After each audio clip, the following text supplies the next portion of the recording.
नमस्कार दोस्तों, आप सभी का हार्दिक स्वागत है हमारे चैनल क्रोसेंट एस्ट्रो पे। आज हम बात करेंगे अहोई अष्टमी की। अहोई अष्टमी भारतवर्ष में बहुत ही महत्वपूर्ण त्योहार है। इस दिन महिलाएं अपनी संतान की लंबी आयु के लिए व्रत करती हैं और अपने घर की खुशहाली के लिए पूजा पाठ करती हैं। इस विषय के बारे में चर्चा करने के लिए हमारे साथ मौजूद हैं डॉक्टर राजवीर शास्त्री जी। शास्त्री जी, स्वागत है आपका। धन्यवाद। शास्त्री जी, अहोई अष्टमी क्या है और इसका क्या महत्व है? अहोई अष्टमी का पर्व पूरे भारतवर्ष में धूमधाम से मनाया जाता है। इस उपवास को माताएं अपने पुत्रों के निमित्त रखती हैं, उनकी लंबी आयु के, उनके स्वास्थ्य के, उनकी उच्च शिक्षा की प्राप्ति हेतु माताएं ये उपवास रखती हैं। और कुछ क्षेत्र ऐसे भी हैं जहाँ पर इस व्रत को निर्जला व्रत के रूप में रखा जाता है। बड़ा ही कष्टदायक ये व्रत होता है। इसमें माता पूरे दिन तक जल का भी पान नहीं करती है। व्रत का जो प्रचलन शुरू होता है भारतवर्ष में, हमें हमारी पौराणिक कथाओं के माध्यम से प्राप्त होता है। एक कथा बताई जाती, किसी नगरी में एक साहूकार रहता था। उसके 7 पुत्र थे जो विवाहित थे और एक पुत्री थी, वो भी विवाहित थी। एक बार वो पुत्री अपनी ससुराल पक्ष से अपने मायके आ जाती है और अपनी 7 भाभियों के साथ में मिट्टी लेने के लिए गांव से बाहर जाती है। जब वो किसी तालाब के तीर से मिट्टी को खोद रही थी, इकट्ठी करती हुई जा रही थी, तो वहां पर सेई माता के छोटे छोटे बच्चे थे। उनमें से मिट्टी खोदते खोदते एक बच्चा उसके हाथ से मर जाता है। तब सेई माता को यह पता लगता है कि इस लड़की के हाथ से मेरे पुत्र की मौत हुई है। तो सेई माता उसे साप देने के लिए वहां पर खड़ी हो जाती है कि मैं तेरे को साप देना चाहती हूं।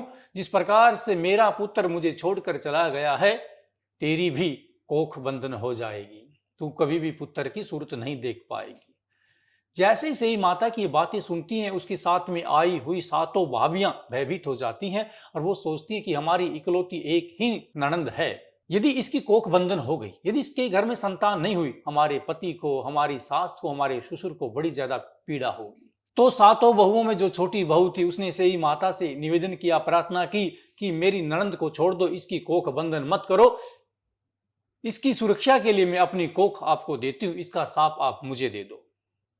छोटी बहू ने वो सांप अपने ऊपर ले लिया।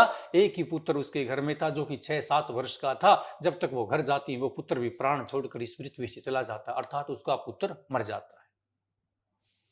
जिस प्रकार से सेई माता का पुत्र अपने प्राणों को त्याग देता है, उसी प्रकार, उसी भांति उसका पुत्र भी सृष्टि को छोड़कर चला जाता है, क्योंकि ये सांप का विधान था, जैसी करनी वैसी भरनी। किसी को तो उस सांप को लेना था। अब अपनी ननंद के बदले में भाभी ने उस सांप को ले लिया और उसकी कोख बंधन हो गई। उसके पश्चात उसके घर में कोई संतान भी नहीं हुई। ये क्रिया, ये समय चलता रहा। वो बड़ी पीड़ित, वो दुखी रहती थी। जिसके घर में किसी प्रकार की संतान नहीं, तो कितने समय तक उस समय अवधि को व्यतीत करे। अंत में उसके मन में एक ही बात आती थी कि मेरे घर में भी एक संतान होनी चाहिए थी, लेकिन सांप से बाधित उसकी कोख बंधी हुई।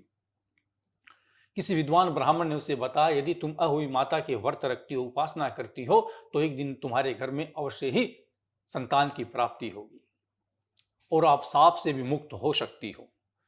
उस दिन के पश्चात उन्होंने कार्तिक मास की अष्टमी तिथि का अहोई माता का व्रत रखना शुरू किया। एक दिन उसका उपवास था और उपवास के लिए, पूजा करने के लिए वो मंदिर में जा रही थी और मंदिर में जाते हुए उसका वही मार्ग मध्य में आता था जिस तालाब के किनारे मिट्टी खोदते हुए सेई माता का एक बच्चा मारा गया था।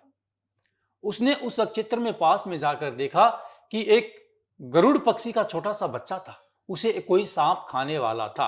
उसने दूर से भागकर उस सांप को दूर भगाया और उस बच्चे की जान तथा उसका जीवन बचाया।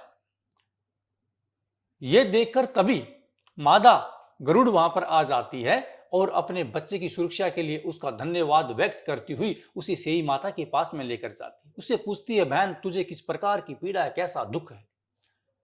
उसे बड़ी अति प्रशंसा होती कि इसकी वजह से मेरा छोटा सा बच्चा बच गया, यदि ये नहीं आती तो आज मेरा बच्चा सांप का ग्रास बन जाता।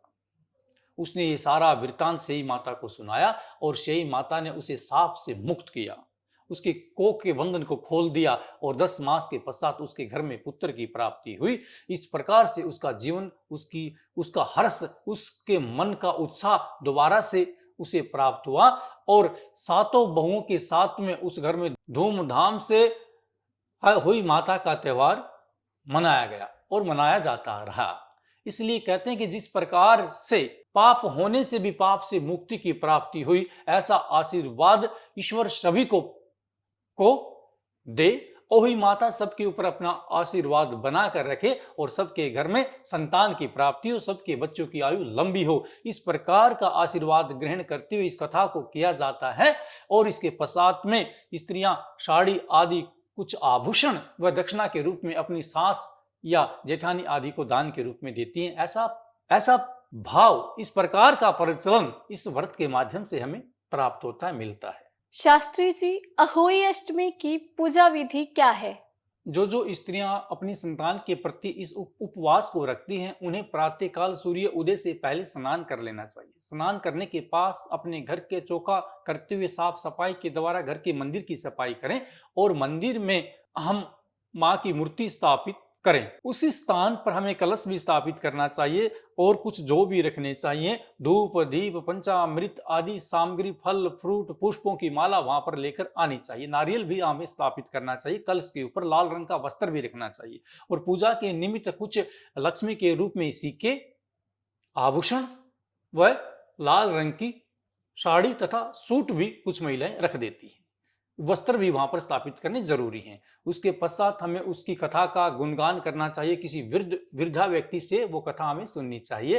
तत्पश्चात हमें वो साड़ी लक्ष्मी उस महिला को दान करें। गेहूं भी इस दिन आप दान कर सकती हैं और उसके द्वारा जिस समय हम कथा को सुनते हैं, कहानी को सुनते हैं, वहां पर रखे हुए जल के पात्र को तत्पश्चात किसी पौधे में समर्पित हमें कर देना चाहिए और घर के बड़े बूढ़ों का आशीर्वाद लेना चाहिए। इससे हमारा वंश आगे बढ़ता है और हमारी संतान की आयु भी लंबी होती है।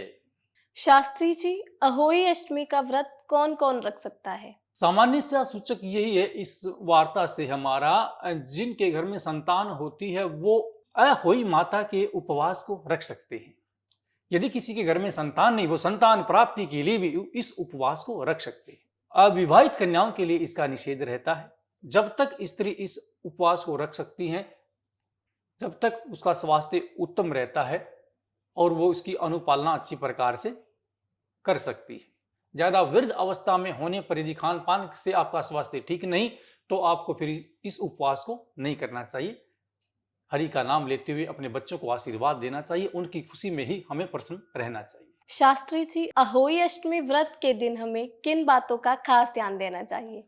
अहोई अष्टमी के व्रत के दिन हमें इस बात का विशेषकर ध्यान रखना चाहिए कि हमारे द्वारा किसी प्रकार का मिथ्या भाषण न हो, हमारे द्वारा किसी की हानि न पहुंचे, हमसे किसी का नुकसान न हो, हमारे भाव के द्वारा कोई ईर्ष्यात्मक भाव उत्पन्न न हो सके। घर के दोनों द्वारों के बाहर हमें लक्ष्मी सूचक स्वास्ति चिन्ह गेरुए रंग से बनाने चाहिए। यदि भी कोई व्यक्ति पूजा के कक्ष में बाहर से आता है तो उस बात को हमें अवश्य ध्यान करना चाहिए, वो भी पावन भाव से ही वहां पर प्रवेश करे। यदि इस दिन घर के बाहर में कोई भिक्षुक आ जाता है तो उसे भी हमें भोजन आदि दान करना चाहिए। किसी को खाली हाथ नहीं भेजना चाहिए। बड़े बूढ़ों का सम्मान करें और अपने बच्चों के निमित्त ही परमात्मा से ऐसी प्रार्थना मन में करें कि मेरे बच्चे शिक्षा के क्षेत्र में जाएं तो ये आगे बढ़ते जाएं और कभी भी इनके जीवन में किसी प्रकार का भी कोई भी संकट न आए। मेरी संतान अकाल किसी प्रकार की हानि का पात्र न बने, मेरे बच्चों की आयु लंबी हो। हे परमात्मा, जिस प्रकार से आपकी बेला अनुकर्मा अति लंबी है, इसी प्रकार से अहोई माता देवी से हम इस प्रकार की प्रार्थना पूजा अनुष्ठान करते हुए आराधना करते हैं। माता, आप भी एक ऐसा आशीर्वाद दें जो बेल की भांति, जो घास की भांति एक पत्ते से एक तिनके के साथ जुड़कर अपनी बेला कर्म को इतना दीर्घ कर देती है कि उसकी सीमा को नापना असंभव हो जाता है और जहां भी वो घास का टुकड़ा गिरता है वहीं से नई घास को उपज करना शुरू कर देता है। ऐसी ही हमारी संतान हो, ऐसी ही हमारा वंश हो। ये जहां भी जाए, जिस भी क्षेत्र में जाए, अपने यश की ख्याति को प्राप्त करे, अपने यश को फैलाए, अपने माता पिता का नाम रोशन करे और इस जगत में, इस देश के, इस राष्ट्र के काम आए और इस संस्कृति की रक्षा करते हुए यदि इसके प्राण भी चले जाएं तो अहोई माता, हम इसे आपको समर्पित करते हैं, क्योंकि कोख की रक्षा करने वाली भी आप हो, गर्भ को बचाने वाली भी आप हो और लेने वाले भी आप हो। हमारी संतान सदा आपके सेवक बनकर रहें। शास्त्री जी, अहोई अष्टमी कब है और इसकी पूजा का शुभ मुहूर्त कब है? इस वर्ष 5 नवंबर 2023 को इस उपवास का दिन सुनिश्चित है। महिलाएं इस उपवास को रख सकती हैं। वह यदि देसी मास की यदि हम बात करें तो कार्तिक मास कृष्ण पक्ष की अष्टमी तिथि के दिन इस व्रत को आप रखें और इस त्योहार को आप मनाएं। दिन में व्रत रखते हुए प्रभु का ध्यान मन में करते हुए अहोई माता का मंत्र को मन में जप करते हुए आपको 12 बजे के पश्चात आप इस कथा को सुन सकती हैं और उसके पश्चात ही आप जलपान को ग्रहण कर सकती हैं। शास्त्री जी, इस विषय पे ढेर सारा ज्ञान देने के लिए आपका बहुत बहुत धन्यवाद। अभिवादन करते हैं आपका। अगर आप भी अपनी संतान की लंबी आयु चाहते हैं तो आप भी अहोई माता का व्रत अवश्य करें। ऐसी ही नई नई जानकारी को जानने के लिए हमारे साथ जुड़े रहिए क्रोसेंट एस्ट्रो पे। जय माता दी।